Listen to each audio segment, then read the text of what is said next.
Halo semuanya. Oke, kita kembali lagi sama gue setelah mungkin kita bisa sebut itu libur. Oke, masih ingat kan nama gue? Nama gue Al. Gue masih akan berbagi beberapa pengetahuan kepada kalian, tentunya seputar manajemen risiko. Tapi kalau kalian lupa, kalian bisa lihat video-video sebelum gue di sini. Yang benar itu adalah risiko ya, bukan resiko. Pakai i bukan pakai e. Risiko adalah efek dari ketidakpastian terhadap sasaran. Ketidakpastian itu efeknya bisa menjadi risiko. Selanjutnya, kalau risiko itu udah terjadi dan lu nggak bisa mengelola itu dengan baik, itu namanya masalah. Kalau masalah masih nggak bisa lu tanganin dengan baik, itu adalah krisis. Dan kalau krisis nggak bisa ditanganin dengan baik lagi, lu bisa kena bencana atau disaster. Tapi kalau kalian sudah berada di titik yang sampai ke bencana, nggak ada jalan pulang, nggak ada jalan balik. Tapi manajemen risiko akan memperbesar kemungkinan kalian untuk mencapai tujuan tersebut. Ingat, bukan menjamin keberhasilan, tapi memperbesar kemungkinan. Nah, kecepatan nggak? Kalau masih kurang, kalian bisa lihat di sebelah sini. Nah, sesuai janji gue sebelumnya, kali ini kita akan mulai masuk ke yang namanya manajemen risiko. Setelah kemarin kita bahas bagian konsep-konsep dasar, sekarang kita akan masuk ke manajemen risikonya. Sebelum gue bahas lebih lanjut tentang apa itu manajemen risiko, gue mau kasih tahu ke kalian bahwa sebenarnya ada banyak banget acuan yang bisa kalian pakai buat belajar tentang manajemen risiko. Tapi gue nggak akan ngajarin semuanya. Gue bakal ngajarin yang paling keren, yang udah diakuin oleh berpuluh-puluhan negara, yaitu adalah suatu standar bernama ISO 31000:2018. Di Indonesia, standar itu juga sudah diadopsi, ditranslate, dan dipublikasi secara umum dengan nama SNI ISO 31000:2018. Oke, let's go. Jadi kita bahas apa sih manajemen risiko? Menurut si SNI ISO 31000:2018 ini, manajemen risiko adalah aktivitas terkoordinasi untuk mengarahkan dan mengendalikan organisasi terkait risiko. Nah, kalau manajemen risiko adalah aktivitas terkoordinasi, emangnya harus dilakukan dalam bentuk kelompok, gak bisa secara pribadi? Tentu tidak, jawabannya adalah tidak. Karena manajemen risiko adalah kompetensi yang bersifat individu. Jadi kompetensi manajemen risiko melekat pada seseorang, bukan pada suatu organisasi. Kenapa sih manajemen risiko melekatnya pada manusia, bukan pada organisasi?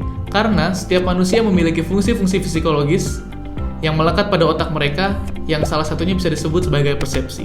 Contoh sederhananya gini, ketika kalian kan manusia kan, kalian menyentuh atau merasakan sesuatu dengan panca indera kalian, salah satu aja, kalian pasti akan memakna atau memproses sesuatu itu ke dalam sebuah istilah lain. Nah, istilah lain itu bisa disebut sebagai persepsi.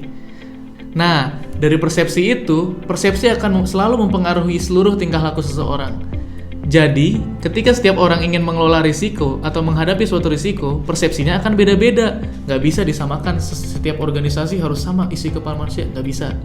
Loh, kalau gitu bakal berantakan dong suatu organisasi. Nah, makanya itulah fungsinya suatu standar.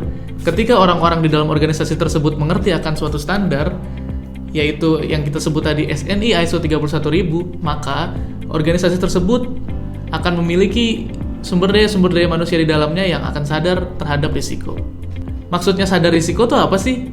Jadi, setiap manusia di dalam organisasi tersebut sudah paham nih kalau mau ngebahas risiko satu sama lain dengan bahasa yang sama, nggak ada miskom satu sama lain lagi, dan semua mindsetnya juga akan sama. Nah, terus gimana sih cara praktik SNI ISO 31000 itu?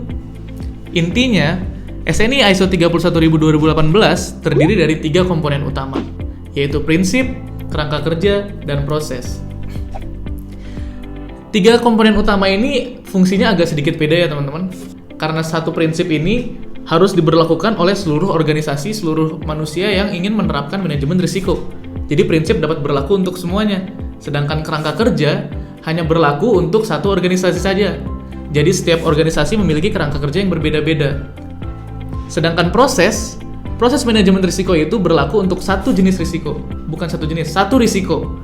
Jadi ketika kalian menghadapi 100 risiko, kalian harus melaksanakan 100 proses manajemen risiko, seperti itu.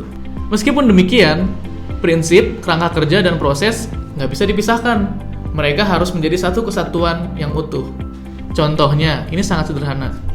Ketika suatu organisasi ingin menerapkan manajemen risiko, mereka harus sudah memiliki kerangka kerja yang menjelaskan bagaimana sih proses-proses manajemen risiko itu dijalankan. Maksudnya apa? Kerangka kerja itu harus menjelaskan bagaimana kita mengelola risiko tersebut yang ada di organisasi. Tapi, untuk mengelola proses tersebut, kita tetap harus mengacu pada prinsip-prinsip manajemen risiko yang ada. Begitu. Gimana? Sampai sini sudah semakin paham kan? Oke, last but not least, manajemen risiko juga memiliki satu tujuan mulia. Satu tujuan yang benar-benar mulia, di mana tujuan tersebut tercantum pada prinsip manajemen risiko. Tujuan mulia tersebut adalah menciptakan dan melindungi nilai organisasi. Maksudnya apa sih?